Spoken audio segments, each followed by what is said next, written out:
Minasan, konnichiwa. Biz bugün Şarq Türkistan Xalq Cemiyetining o'rinlashtirishidagi namoyishimizni davom qilyapmiz. Bizningki namoyish qilish maqsadimiz bu plakatda yozilgan Şarq Türkistan xalqining irodasi, Şarq Türkistondagi Xitoy tajovuzlarining kimligi aniq yozilgan va Xitoyning jinoyati bo'lgan bugungi asrdagi xo'rlab o'ldirish jazo lageri.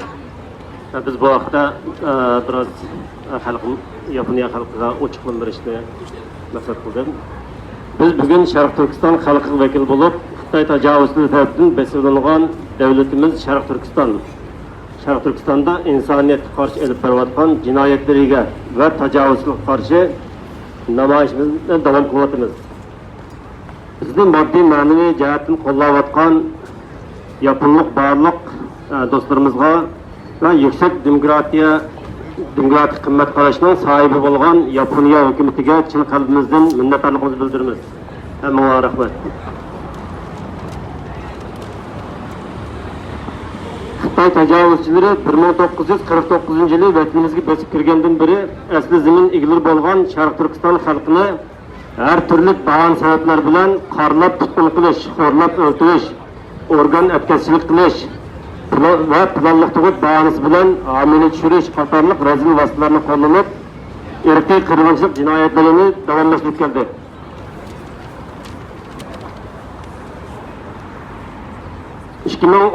yilning oxiridan boshlab vatanimiz Sharq Turkistonda keng ko'lamda xo'rlab o'ldirish jazo lagerini qurib chiqqan bo'lib, millionlagan xalqimizni har turli bahon sabablar bilan, ya'ni diniy kimligi, milliy an'anasi, shundaqla yashash uslublarini terrorizm belgisi qilib, bekitib tarbiyalash bahonasi bilan jazo lagerlariga to'pladi.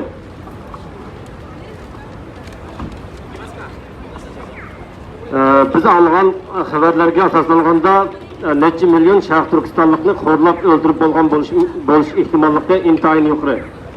Cho'qim dunyo jamoatchiligi kelgusida haqiqiy sonliq ma'lumotlarga erishdi. Men eng burun guvohlik berganlarning biri bo'lsam-mu, hozir qadar onam, ayolim va boshqa tog'a tuqqanlarimdan hech qanday xabar ma'lumot yo'q. Yuqoridagi sabablar tufayli biz Sharq Turkistonliklar xalqaro jamiyatdan va Yaponiya hukumatidan, Amerika hukumatidan, shundaqla dunyodagi barliq demokratik davlatlardan Sharq Turkiston xalqining demokratik huquqlarini qo'g'dishni va adolatga, insonlikqa ega chiqishni talab qilamiz. Chunki Sharq Turkiston masalasi tarixda xalqaro masala bo'lganda, bugun bu xalqaro masala.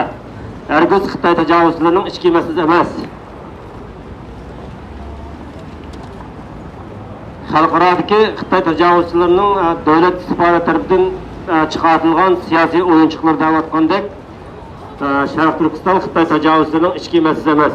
Shunga tarixiy faktlarga hurmat qilib, Amerika, Yaponiya qatorliq barliq davlatlarning o'z mas'uliyatlarini to'liq ado qilib, Sharq Turkiston xalqining insondek yashash va hur